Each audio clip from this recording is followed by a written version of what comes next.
I've made my way through some valleys and desert, believing that I'd get lost.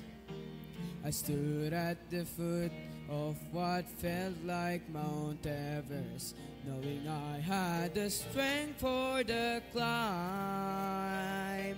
'Cause through every trial, each test and temptation, one thing is sure every time. Over and over, again and again, God is faithful. Over and over, again and again, through it all, He's made me able to stand and survive, to come through alive, and it sure looked like I couldn't win.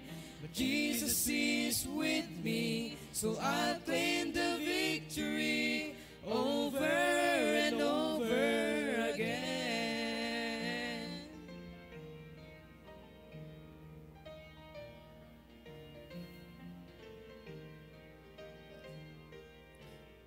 Ask me why, I have no hesitation. God does what He says He will do.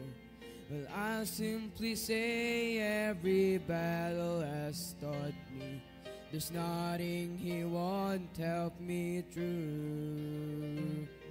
So why should I dwell on the hardships and struggles when I look just beyond them? I see the way this will end is with great celebration, and deep in my heart I believe. Over and over, again and again, God is faithful. Over and over, again and again, through it all, He's made me able to stand and survive, to come through alive, and it sure looked like I couldn't win. But Jesus is with me, so I'll claim the victory over and over again. Over and over, again and again, God is faithful.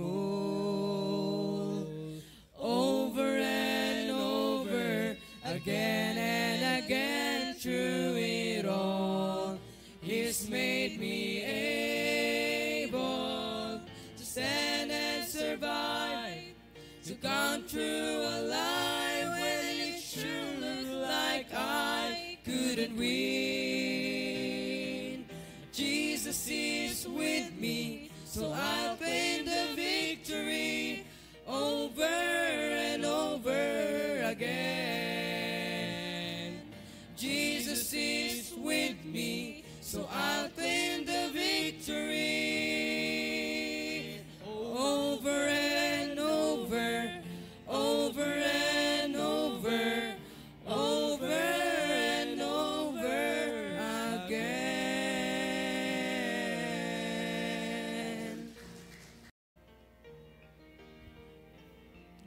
Yes.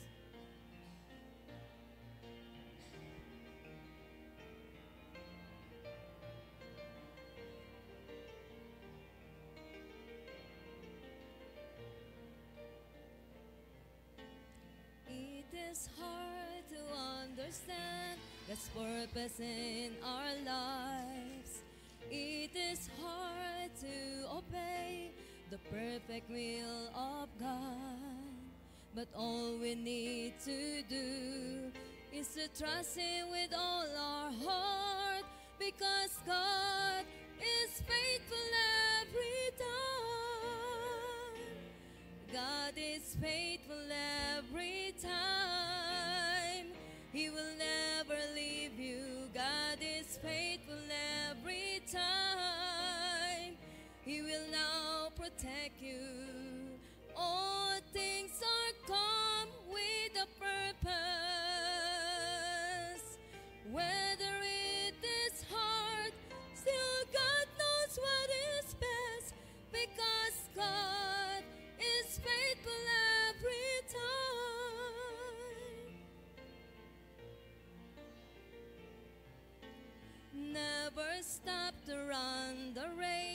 that God has set before us. Do your best to reach your goal, and God will take the rest. Lay aside your burden at His feet, because God is faithful every time. God is faithful every time. He will never leave you. God is faithful every time. He will now protect you. All things are come with a purpose. Whether it is hard, still God knows what is best, because God is faithful every time. Whether it is hard, still God knows what is best, because God is faithful every time. God is faithful every time.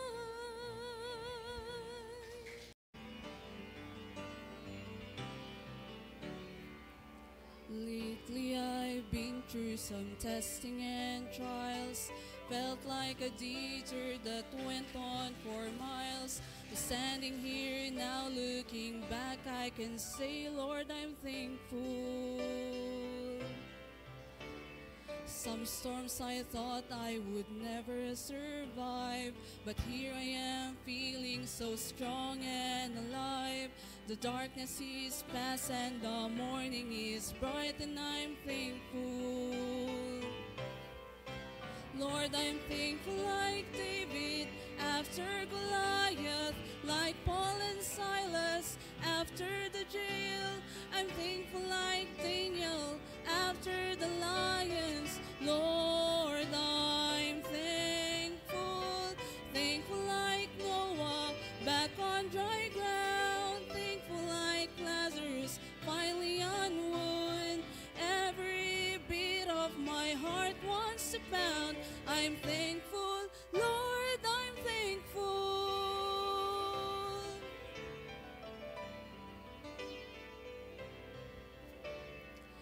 I battled giants of failure and fear, shadows of doubt where my hope was unclear. But all along, Lord, you were hovering near, and I'm thankful.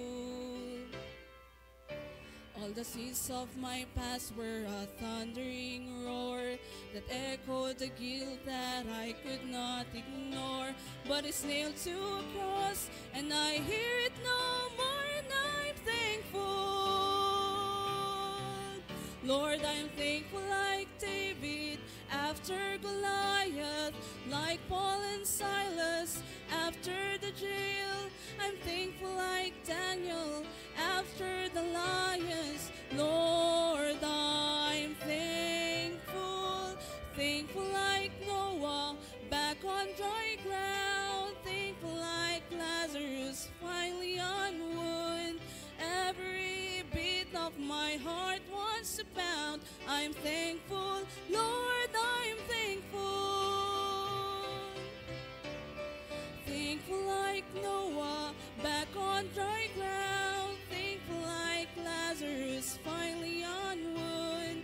Every beat of my heart wants to pound. I'm thankful, Lord, I'm thankful. I'm thankful, Lord, I'm thankful.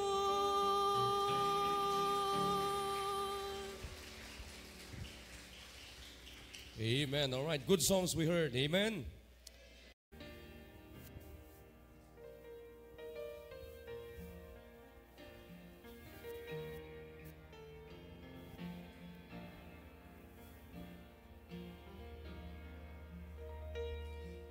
When the hurt goes deeper than the deepest place your heart has ever known. When you're standing in your darkest trial and it seems you're standing all alone. When the tears fall down like bitter rain and you're wondering if the sun will shine again.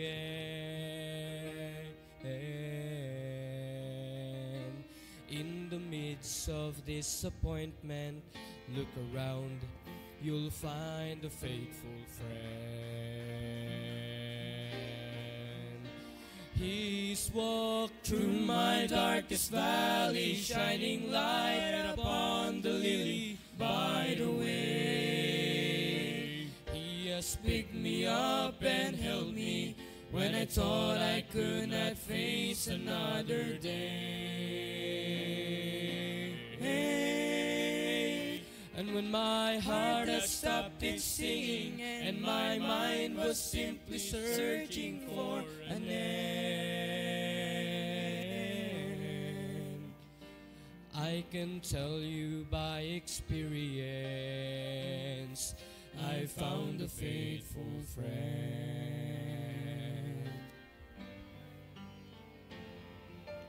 Jesus is a friend that sticks closer than any brother ever can. When the ones that you have trusted proven true, on Him you can depend.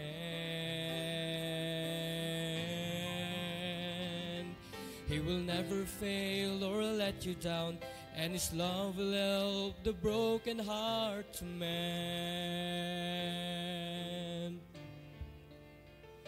So pick up the broken pieces and turn around, you'll find a faithful friend. He's walked through my darkest valley, shining light upon the lily by the way. He has picked me up and held me when I thought I could not face another day. And when my heart has stopped its singing and my mind was simply searching for an end,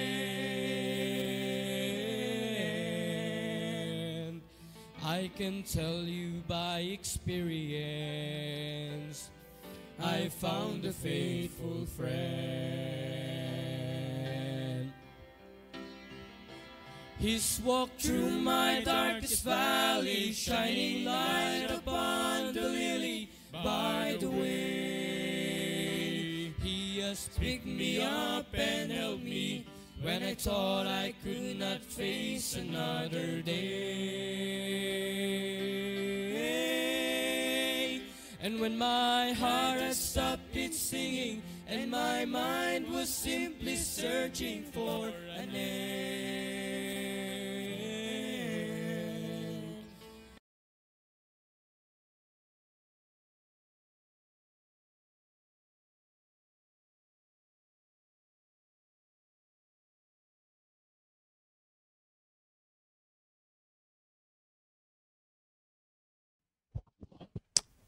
Amen. Good morning po sa ating lahat.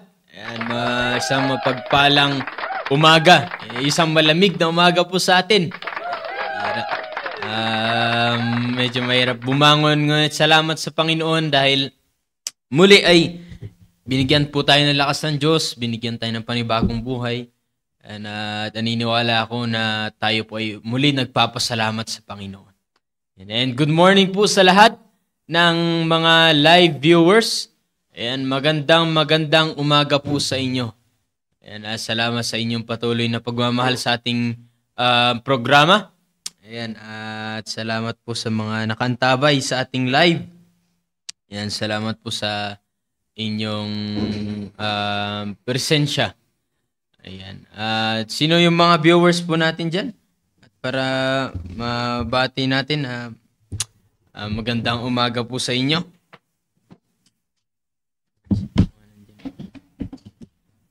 Yun. Dito si Ma'am Mayra. Ma'am Mayra, good morning po, ma'am. And of course, si Ma'am Emilia. And good morning po sa inyo. Si Ma'am Heidi. Ma'am, good morning. Si Sir Digno. And si Sister Laika. Bihira. Ito na talaga. Nagbabalik na. Yan, good morning. Ma'am Rachel, good morning po. And Sir Gilbert, sir, good morning po, sir. Ayan. Ano ba? And si Ma'am Gina, nandito rin si Ma'am Gina. Ma'am Gina, good morning po sa inyo. And, si John Carl. Si Ma'am Joyce, yan. Ma'am Joyce, good morning po sa inyo, Ma'am Joyce. And Brother Philip, sino? Ma'am Rolin. Ma'am Rolin, good morning po sa inyo, ma'am. Okay, so maraming salamat po sa inyo pong patuloy na pag-antabay sa ating programa. At naniniwala po ko na ito pong devotion natin every morning ay is a blessing sa bawat isa po sa atin. Ayan, at dito po ay ating pinag-uusapan all about soul winning and discipleship. Soul winning and discipleship. Ayan, at gusto ko pong i-share po sa inyo mula po dito sa Romans chapter 1 in verse number 16. Ayan, Romans chapter 1 in verse number 16. Ayan. Ito po, napakaganda po itong verse na ating babasahin. Romans chapter 1 in verse number 16. Last time nga po, na i-share ko po sa bawat isa po sa inyo to do heartily, na magkaroon tayo ng heart for souls. Na ito po, kung bakit po natin ginagawa. Sabi ko nga po at sabi lagi ng ating pastor, hindi po natin ito ginagawa para sa ating pastor. Kasi ang pastor natin nagso-soul winning rin. Hindi po natin ginagawa ito para sa ating mga leader. We do not do it by compliance, kundi ginagawa po natin mula sa ating puso because it is for the Lord. Okay? Ito po ay para sa Panginoon. And ito po sa Romans chapter 1 in verse number 16. Sige, basahin natin. Babasahin po namin. Sabi po dito, "For I am not ashamed of the gospel of Christ." Okay, so tignan po ninyo dyan. Sabi ng Bible, "For I am not ashamed of the gospel of Christ." Bakit po? "For it is the power of God unto salvation to everyone that believeth, to the Jew first and also to the Greek." Okay? So, gusto ko pong may share po sa inyo na nabanggit ko na po noong nakaraan that we must be always excited in soul winning. Why? Because soul winning is our fuel in our service to God. Okay? It is our fuel in our service to God, and soul winning pleases God. Kung meron man nagpapasaya sa Diyos na trabaho, nagpapasaya sa buong kalangitan, ay walang iba kundi po soul winning. And nasabi rin naman po dito, we must not be ashamed of the gospel of Christ. We must not be ashamed of the gospel of Christ. Okay? Kaya makikita po natin dito, sabi ni Apostle Paul, okay? Si Apostle Paul po ang nagsasabi po dito, nasabi niya po dito, "For I am not ashamed." Okay? When we say ashamed, it means to feel shame for something. To feel shame for something. Yung nakakaramdam ka ng hiya. Nahihiya ka sa isang bagay. Nahihiya ka sa isang bagay. Ngunit sabi po ni Apostle Paul, "For I am not ashamed." Sino po ba si Apostle Paul, by the way? Si Apostle Paul, kung bubuklatin po natin sa Acts chapter 9, dito po nagsimula yung kanyang pagkakilala sa Panginoon. Sino po ba si Apostle Paul? Sino si Apostle Paul? Siya po ay isang persecutor. Siya ay isang tagapag-usig sa simbahan ng Panginoon. Ano po ang ginagawa niya? Sa mga taong baptist, sa mga taong nagsishare ng salita ng Diyos, sa mga taong nagpro-profess ng kanilang pananampalataya sa Panginoon, anong ginagawa po niya? Siya po ay nabigyan ng permiso upang sila ay i-persecute. I-persecute. Kaya nga, matindi po ang panahon noon, mga kapatid. Grabe ang persecution po noon pag nakilala na ikaw ay tagasunod ng Panginoon Jesucristo. Pag nalaman yan, persecution talaga ang bagsak. Talagang kamatayan po ang kapalit. Kaya nga matindi po ang mga Kristiyano noong araw. Ngunit sa kabila ng kanyang pagiging persecutor, nakakilala po siya sa Panginoon. From the name Saul, pinalitan ng Panginoon ng kanyang Saul na pangalan to Paul. At siya po ay nakakilala sa Panginoong Hesukristo. Ano po? At nagsimula noon, nung nakilala siya sa Panginoong Hesukristo, siya po ay tinawag ng Panginoon to be an apostle. And nagsimula po dito, at ang sabi niya po dito sa binasa po nating verse, for I am not ashamed of the gospel of Christ. Sabi niya, hindi siya nahihiya sa gospel ng Panginoon Kristo. Ano po ba yung gospel? Lagi po natin naririnig when we say gospel, it is the death, burial, and resurrection of the Lord Jesus Christ. Si Apostle Paul, sabi niya po, wala siyang ikinakahiya sa ebanghelyo ng Panginoon Kristo. Why? Makikita po natin, what is the reason why Apostle Paul is not ashamed of the gospel of Christ? Because, sabi ng Bible, for it is the power of God. It is the power of God. Bakit po? Ito yung, when we say power dito, is the strength, power, yung ability. Yung ability. Power for performing miracles. It is the power of God. Alam niyo po ba mga members, bakit po tayo nag-soul winning? Bakit alam niyo po ba na pag nag-soul winning tayo, pag nag-share po tayo, ang dala-dala po natin ay ang kapangyarihan ng Diyos. Amen? It is the power of God. Kapangyarihan po ito ng Diyos. Why? Because first of all, ang kasama po natin when we win souls, ay walang iba kundi ang Panginoong Hesukristo. Tignan po natin dito sa Matthew chapter 28. Yan, dito Matthew chapter 28 in verse number, sisimulan po natin sa verse number 18. Okay? When we win souls, when we share the gospel, we have the power of God. Okay? Kaya nga ito yung sinabi ni Apostle Paul, bakit hindi siya nahihiya? Dahil nasa kanya yung kapangyarihan ng Panginoon. It is God's power. Sabi po ng Matthew chapter 28 in verse number 18. Basahin natin. Matthew chapter 28 in verse number 18. Ang sabi ng Bible dito, verse number 18, and Jesus came and spake unto them, saying, ano sabi ng Panginoon? All power. Okay, ano po sabi ng Bible? All power is given unto me. Sino yung me dito? The Lord Jesus Christ. In heaven and in earth. Okay, sabi ng Panginoon Jesucristo, all power is given unto me. Nasa ang Panginoon Jesucristo natin is all powerful.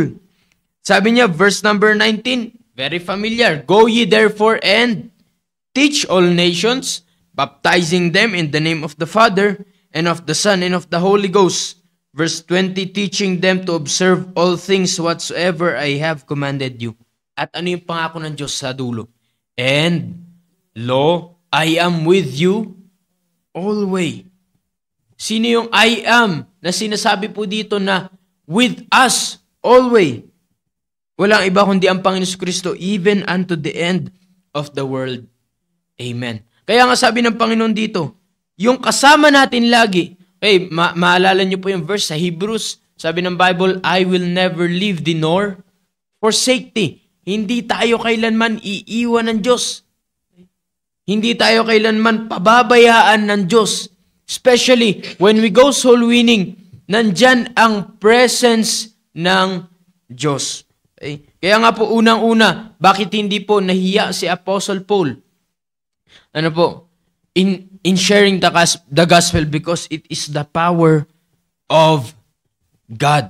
Kaya nga sabi dito ng Bibles, yung kasama natin lagi, yung kasama natin lagi, yung hindi mangiiwan sa atin, ano po yung meron siya? All power.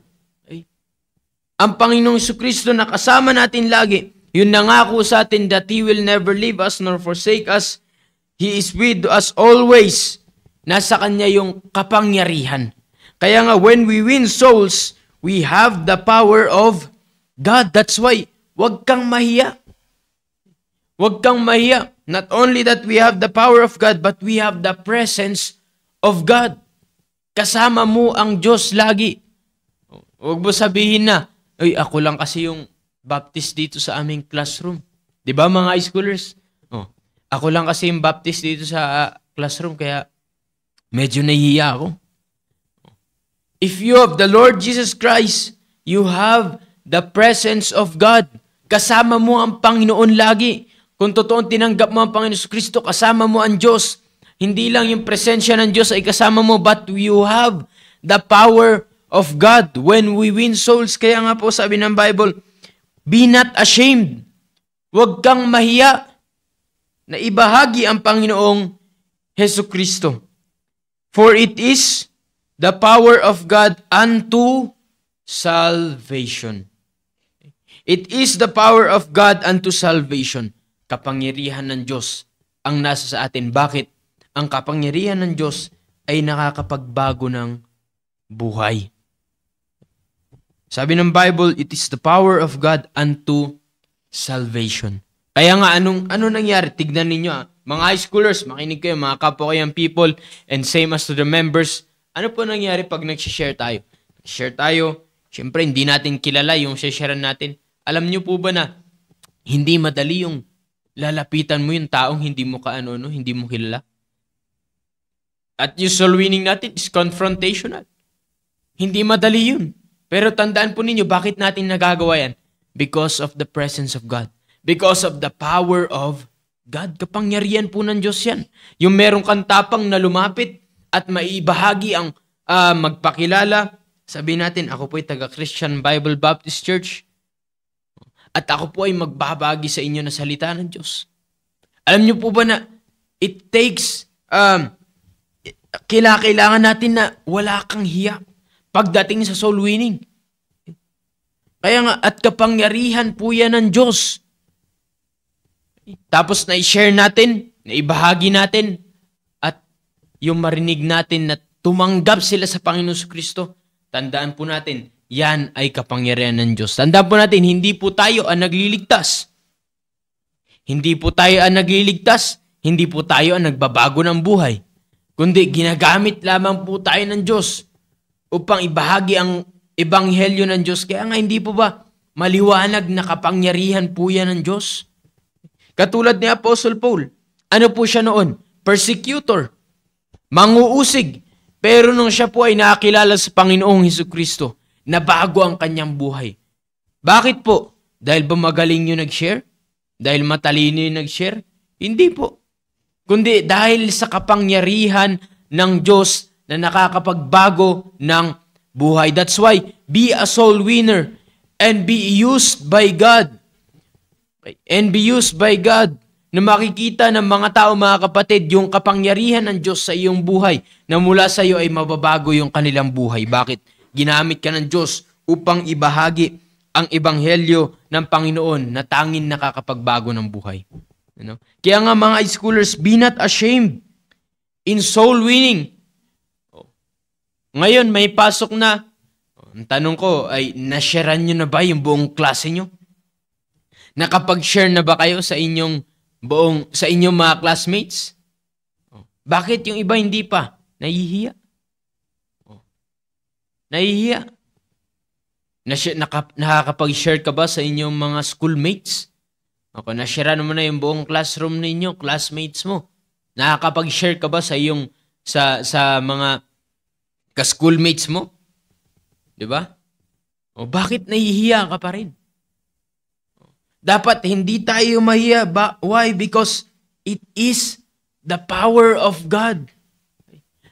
kasama mo ang Diyos. You have the presence of God and you have the power of God. Sabi ng Bible, it is the power of God unto salvation to everyone that believeth. Okay? Pag tayo ay nag-share ng salita ng Diyos at sila ay naniwala, naintindihan po nila, at sila ay tumanggap sa Panginoon Kristo, it is the power of God. Sabi ng Bible dito, to the Jew first and also to the Greek.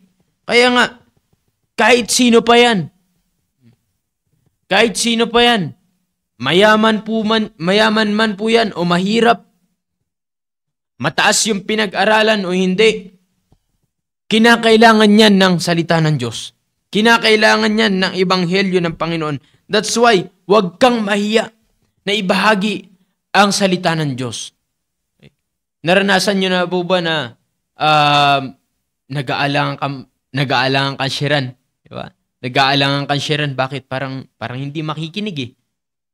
Pero nung nilapitan mo, in-approach mo, sinolwin mo, at nakinig, nakilala sa Panginoon, nagpapasalamat sa'yo.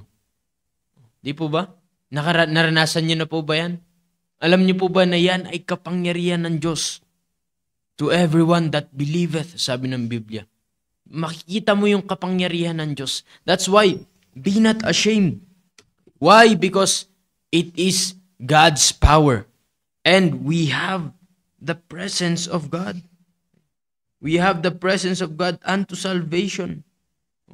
Mula sa'yo, high schooler, mula sa ating young people, gagamitin ka ng Diyos upang sila ay mabago ng Panginoon. Upang sila ay baguhin ng Diyos. Okay? That's why be not ashamed. Why? Because we have God's presence and we have the power of God with us always when we win souls. Kaya nga wag tayo mahiya. But when it comes to winning souls, be strong and courageous. Be strong and courageous. Sabi ng Bible dito, Joshua. And dito tayo sa Joshua. Huwag tayong mahiya, kundi dapat tayo ay maging matapang when it comes to winning souls. Ano sabi dito sa Joshua? Yan, Joshua chapter 1 in verse number 6. So, basahin natin ulit. Dapat nagbubuklat kayo. Joshua chapter 1 in verse number 6. Okay, sabi ng Bible po dito, ano sabi ng Bible? Verse 6 hanggang verse number 7 tayo. Verse number 6 muna. Sabi ng Bible, be strong and of a good courage, for unto these people shalt thou divide for an inheritance the land which I swear unto their fathers to give them. Only be thou strong and very courageous, that thou mayest observe to do according to all the law which Moses thy servant commanded thee. Turn not from it to the right hand or to the left, that thou mayest prosper whithersoever thou goest. And sa verse number 9. Verse number 9. Sabi ng Bible, have not I commanded thee? Be strong and of a good courage. Be not afraid, neither be thou dismayed, for the Lord thy God is with thee, whithersoever thou goest. Okay. Ito po yung time na si Moses ay namatay na. At si Joshua, yan, ay tinawag ng Diyos to be the successor of Moses in leading the Israelites. Okay? So, makikita natin dito sa utos ng Diyos ay be strong and of a good courage. Okay? In leading the Israelites, kinakailangan ni Joshua to be strong and of a good courage. At alam niyo po ba na ganun rin po tayo? Okay?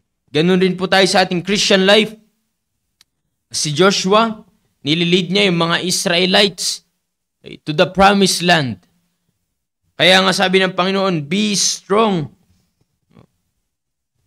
To be strong is to strengthen ourselves, to prevail, to harden ourselves, to become strong, to be firm, to be resolute, to grow firm.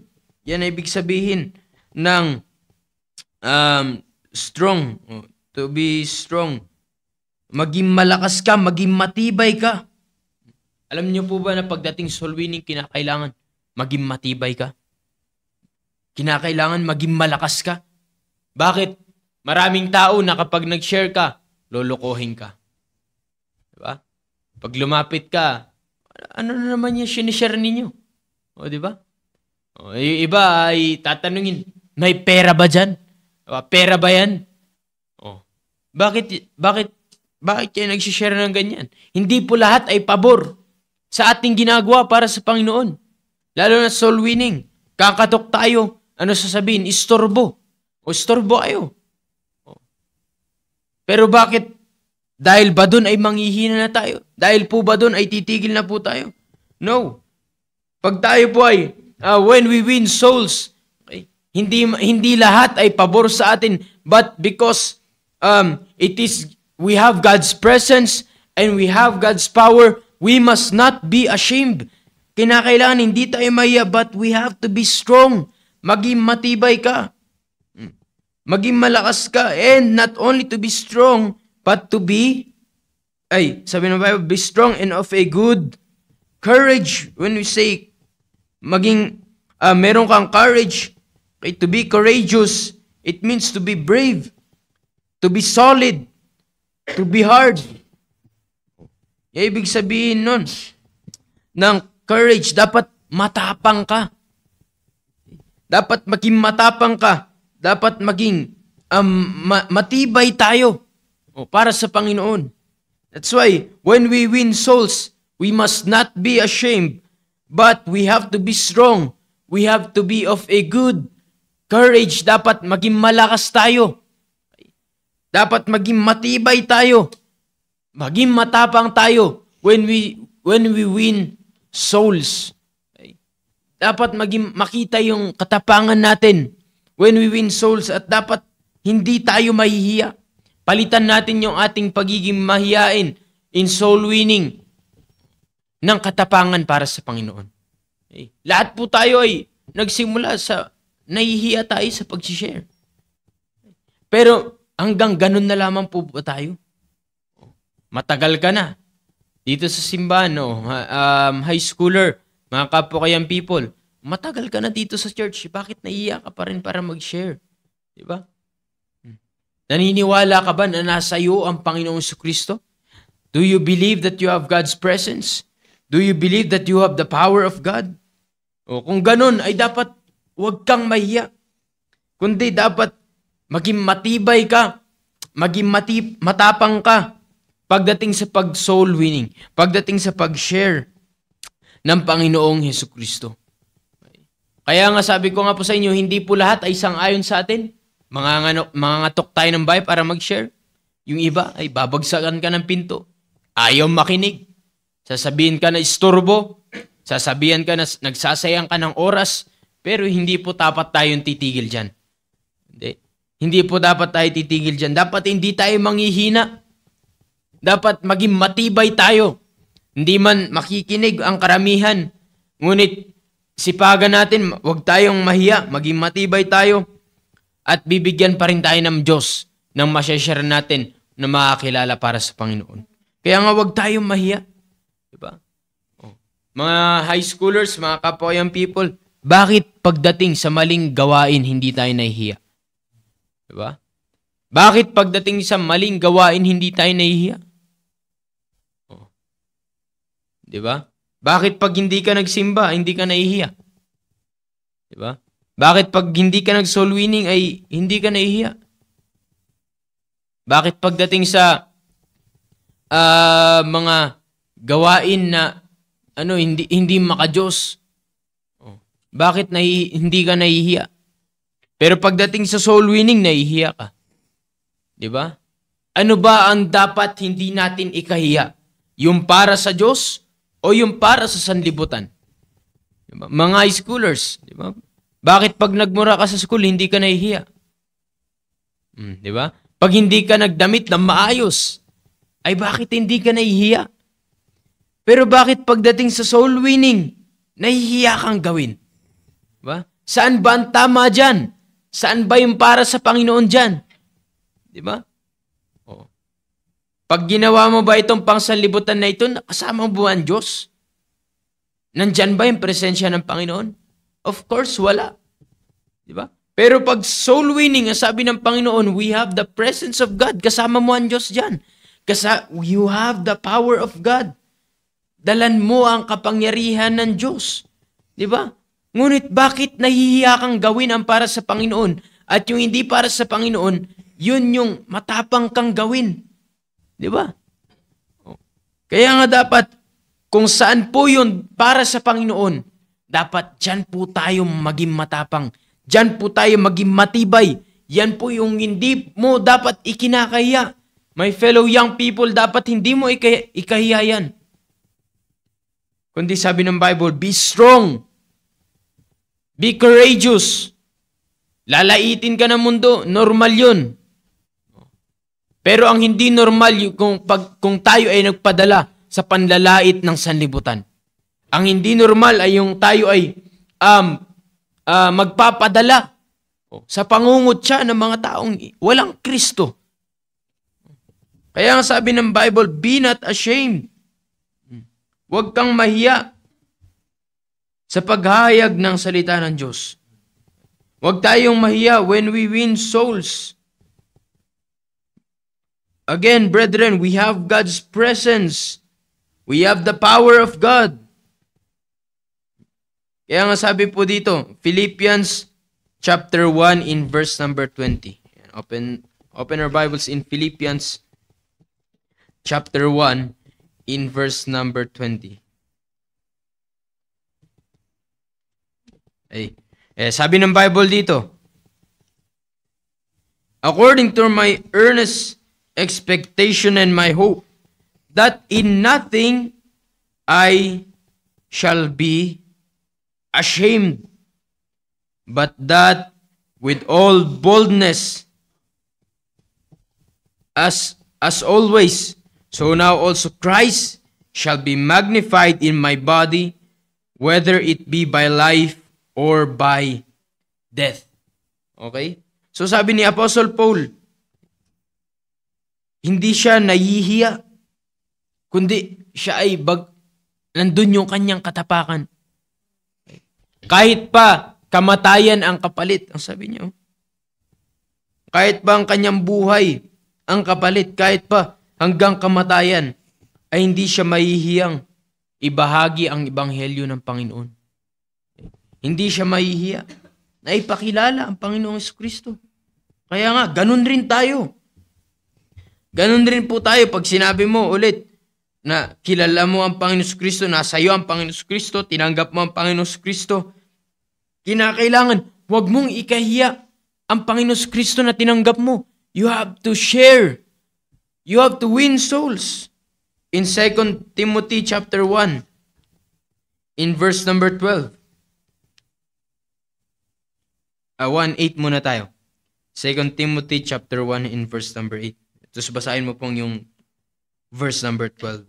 Yan, sabi po ng Bible dito, 2 Timothy chapter 1 in verse number 8. Sabi ng Bible, be not thou therefore ashamed of the testimony of our Lord, nor of me his prisoner, for be thou partaker of the afflictions of the gospel according to the power of God.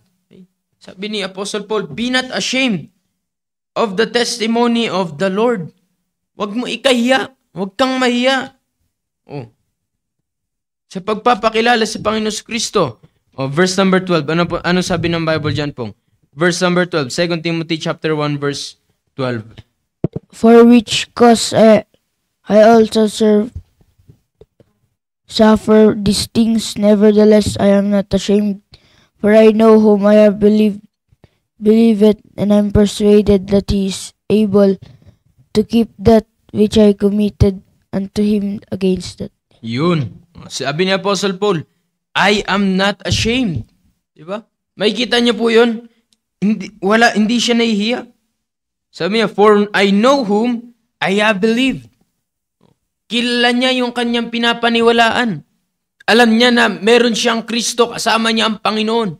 At nasa kanya ang kapangyarihan ng Diyos. Nasa kanya ang kapangyarihan ng Diyos. Kaya nga, ganun din po tayo. Huwag po nating ikahiya ang Panginoong Kristo. Huwag po nating ikahiya na i-share ang Panginoong Kristo.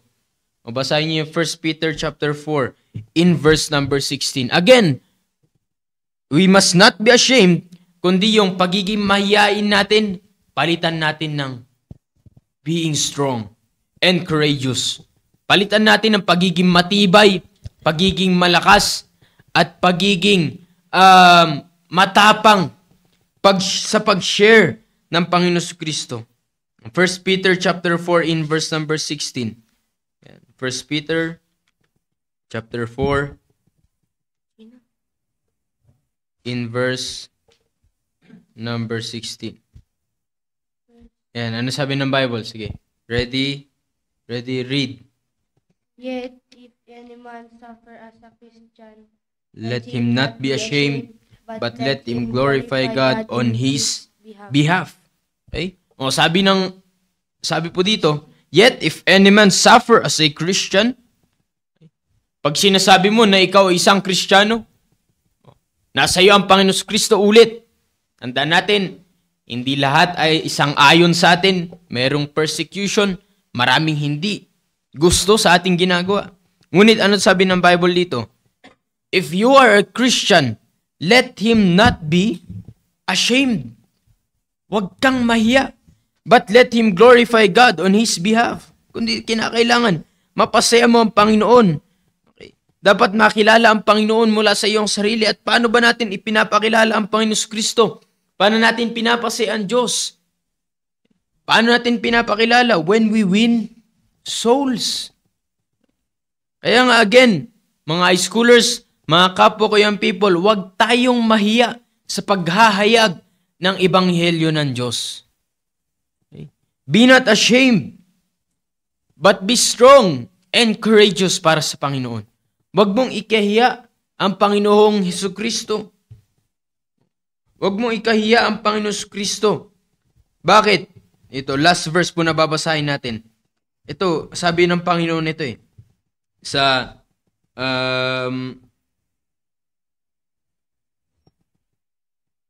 Luke chapter 9 in verse number 26. And alam niyo po ba na pag ikinahiya natin ang Diyos, alam niyo po ba na kasalanan rin yan? Luke chapter 9 in verse number 26. Alam niyo, sabi ng Bible dito. For whosoever shall be ashamed of me and of my words. Okay? Sabi ng Panginoon yan, kung sino man ang ikakahiya ako at ang aking salita, of him shall the Son of Man be ashamed, when he shall come in his own glory and in his Father's, and of the holy angels. Alam niyo po ba, mga high schoolers, alam mo pag ikinahiya mo ang Diyos at ang kanyang salita, isang araw pagdating sa langit, ano sabi ng Panginoon? Sisingiling ka ng Diyos. Mapapahiya ka rin. Bakit? Ano sasabihin ng Panginoon? Bakit hindi mo man lang na-share yung salvation sa iyong kaklasmate? Kasama mo na araw-araw. Bakit hindi ka man lang nag-share? At sabi mo, nahihiya ka. Diba? Lahat yan ay sasabihin ng Panginoon, pananagutan mo yan sa Diyos. Diba? At hindi ka na pwedeng makapagrason sa Diyos isang araw. Kaya nga, wag natin ikahiya ang Panginoong Hesukristo. Wag natin ikahiya ang salita ng Diyos. Kaya nga, we have to be strong. Be firm. Maging matibay ka. Luluko-lukuhin ka. Babastusin tayo. Kinakailangan maging malakas ka. Be courageous. Maging matapang tayo. Ano man sabihin ng mundo. Ano man sabihin ng mga taong hindi nakakilala sa Panginoon Kristo. Huwag nating hayaan na yun ang magpapabagsak sa atin. No. Kundi, maging matibay tayo, maging malakas tayo, maging matapang tayo. Why? Sabi ng Bible, we have the presence of God. I am with you always, sabi ng Panginoon. And we have the power of God. It is the power of God unto salvation to everyone that believeth, sabi ng Bible. Kaya nga wag tayong mahiya. Wag natin ikahiya ang Panginoong Hesukristo. And then mula dun sa binasa natin, ulit basahin natin yung verse natin in Romans 1 in verse number 16. Romans chapter 1 in verse number 16. Yan, sabi ng Bible po dito again, "For I am not ashamed of the gospel of Christ, for it is the power of God unto salvation to everyone that believeth, to the Jew first, and also to the Greek." Okay. Kaya nga po, again mga kapatid, mga high schoolers, mga young people, and to all the members na nakikinig, wag po nating ikahiya na ibahagi ang Panginoong Hesukristo.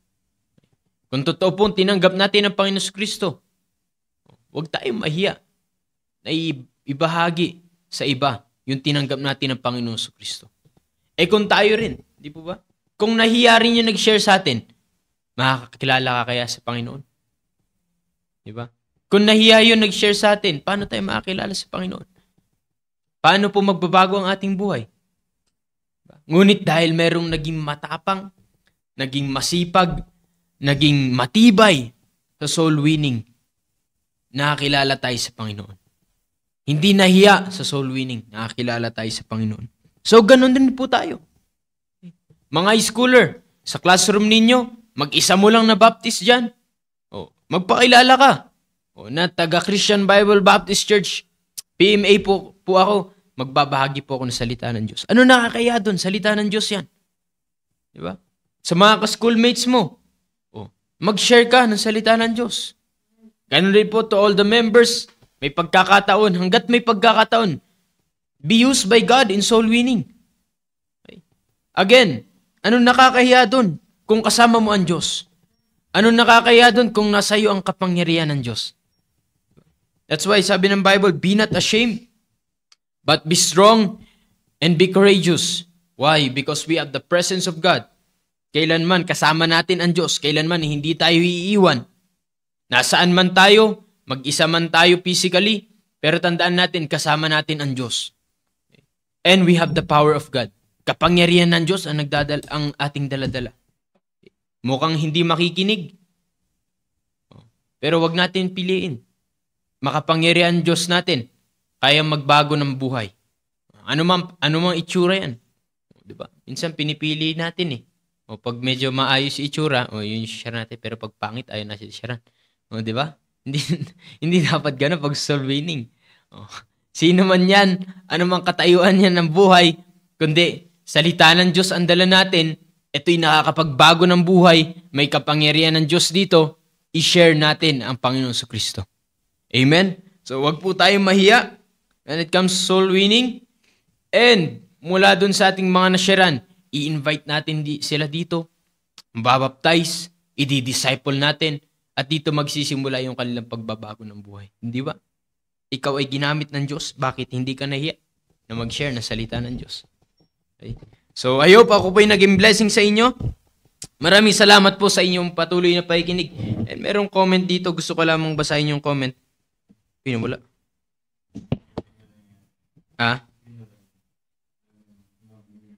Nawala yun. May comment kanina si Ma'am Emilia. Nawala. Yan. Anyways, if you have comments patungkol po sa ating pinag-usapan, pwede po kayo mag-comment dito sa ating comment section at aking pong babasahin yan. Yan, para po sa inyo. Okay, so pakinggan lang natin yung mga high schoolers rin po dito sa kanilang mga insight sa ating napag-usapan. Ano yung gusto nilang ma-share mula sa kanilang mga natutunan. Sige.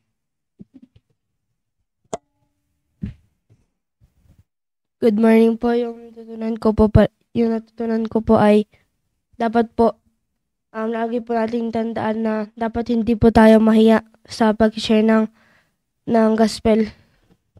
Dahil napiplease po natin ang Panginoon. At ito po yung fuel natin. At dapat hindi rin tandaan din po natin na we have God's power. At pag mag-win po tayo ng soul, pag mag-soul winning po tayo, dapat po hindi tayo nahihiya. Kundi dapat maging brave and strong po tayo. At dapat maging matibay, matapang po tayo sa pag-soul winning.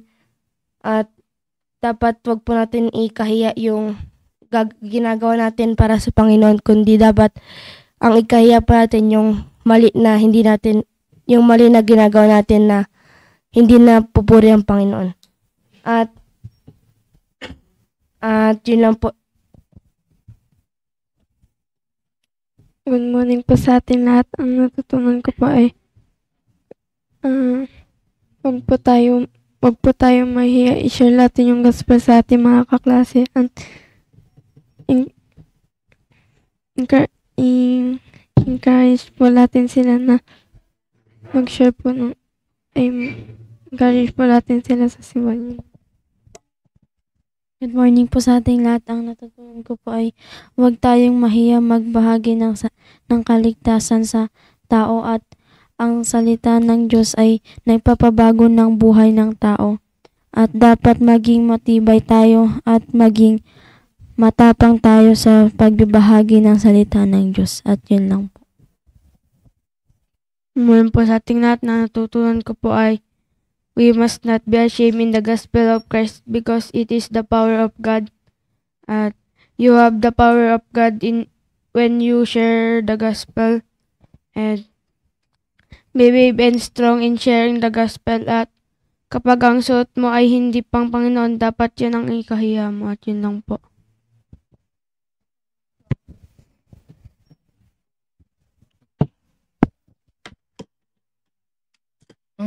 Ako doon po, ang natutunan ko po ay dapat po hindi po tayo maya sa pag-soul winning. Kasi kung nahiya rin po yung nag-share po sa atin, hindi rin po tayo ligtas ngayon. At dapat po ay maging strong po tayo and be courageous.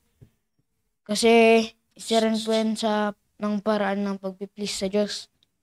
At kapag nag-soul winning po tayo, hindi lang po natin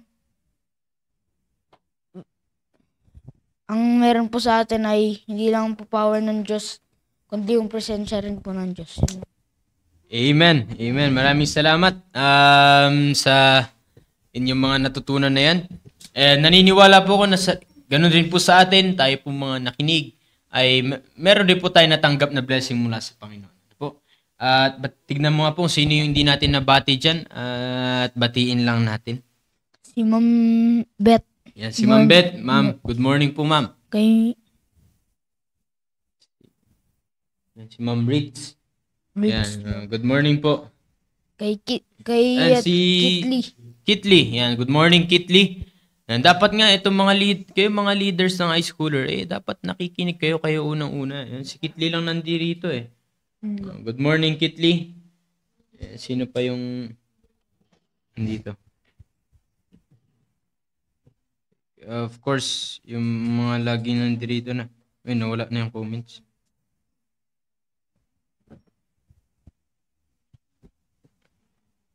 Okay. Nawawala eh. Ayan. Sino ba hindi namin nabati dyan, Sir Mark? Baka pwedeng banggitin nyo na lang. Banggitin nyo na lang para sa amin. Ayan. Maraming salamat po.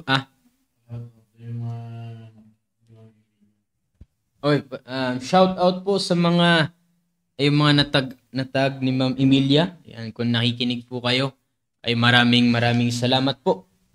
Ayan, maraming salamat po sa inyo. Okay, so hindi man po namin kinabati, hindi na po namin makita dito. Pero nakikinig po kayo, ay maraming salamat po sa inyo pong pakikinig. At wag po tayo magsawa. Every morning, meron po tayong devotion. Please, be with us. At makinig po tayo ng salita po ng Diyos. Ingat po tayo sa buong maghapon. At huwag niyo pong kalimutan ang ating service sa araw po ng bukas. Again, Wednesday po bukas. Kung gaano po natin pinapahalaga na Sunday, ganun din po ng Wednesday. So please be here at sama-sama po natin sambay ng Panginoon. Ay sa ating pong pagtatapos, tayo po ay manalangin. Let's pray. Dakilang Diyos, salamat Panginoon sa natapos naming devotion. Salamat po o Diyos sa paggising nyo sa amin at sinimulan namin ang araw ng pakikinig ng inyong pong salita. Gamitin niyo po ang bawat isa, mga papasok sa school, sa kanila pong mga work, na mag-share ng inyo pong salita at makapag-imbita dito po sa inyo pong bahay sambahan po, Panginoon. At patuloy na kayo ang mag-ingat sa ganitong klaseng panahon, ay huwag niyo pong hayaan, Panginoon, na yung mga inyo pong mga anak ay magkakasakit or ano man pong mangyari. Hindi, naniniwala, Panginoon, kami, Panginoon, na andyan po ang inyong protection po sa amin. Humingi po kami ng kapatawaran sa aming pagkukulang at pagkakasala. Ito po aming dalangin sa pangalan ni Jesus. Amen. Amen. Thank you po. And God bless po sa inyo pong lahat. Thank you po.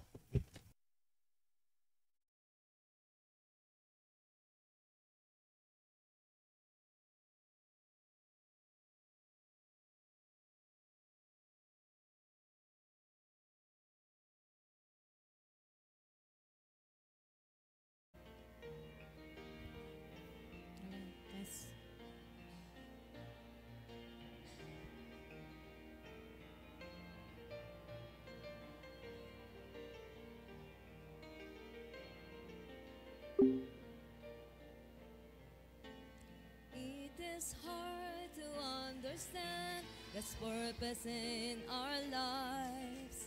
It is hard to obey the perfect will of God.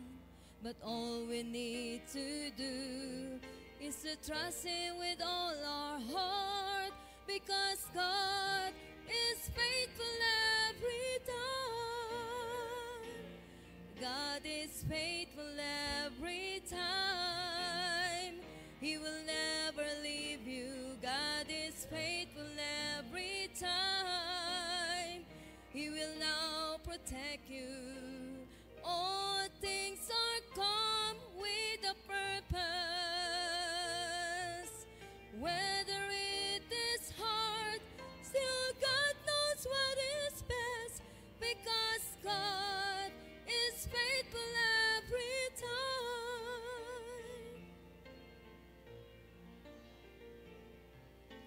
Never stop to run the race that God has set before us. Do your best to reach your goal, and God will take the rest. Lay aside your burden at His feet, because God is faithful every time. God is faithful every time. He will never leave you. God is faithful every time. He will now protect you. All things are come with a purpose. Whether it is hard, still God knows what is best, because God is faithful every time. Whether it is hard, still God knows what is best, because God is faithful every time. God is faithful every time.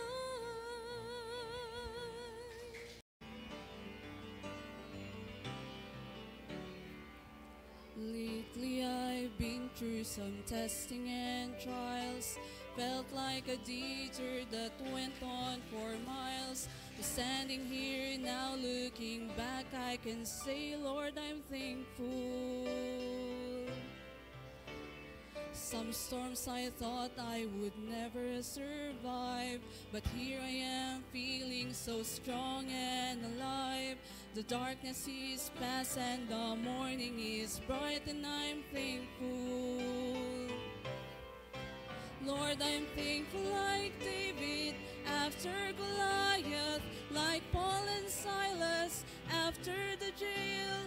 I'm thankful like Daniel after the lions. Lord, I'm thankful.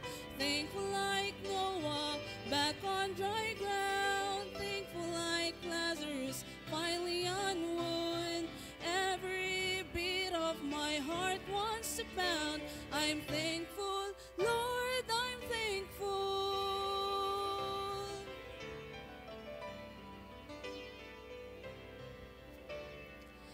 I battled giants of failure and fear, shadows of doubt where my hope was unclear. But all along, Lord, you were hovering near, and I'm thankful.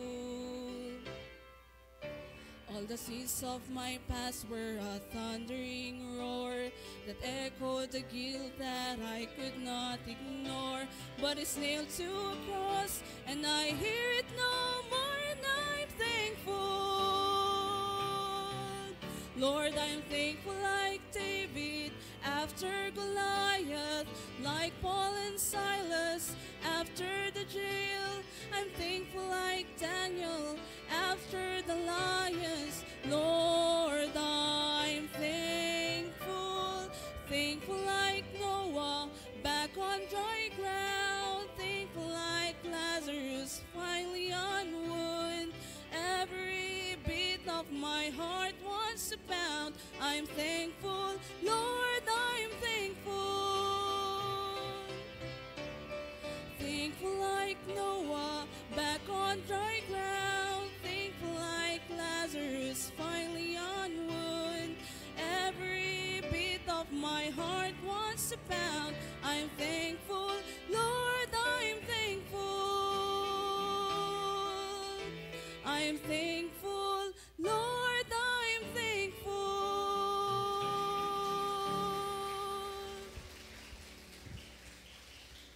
Amen. All right. Good songs we heard. Amen.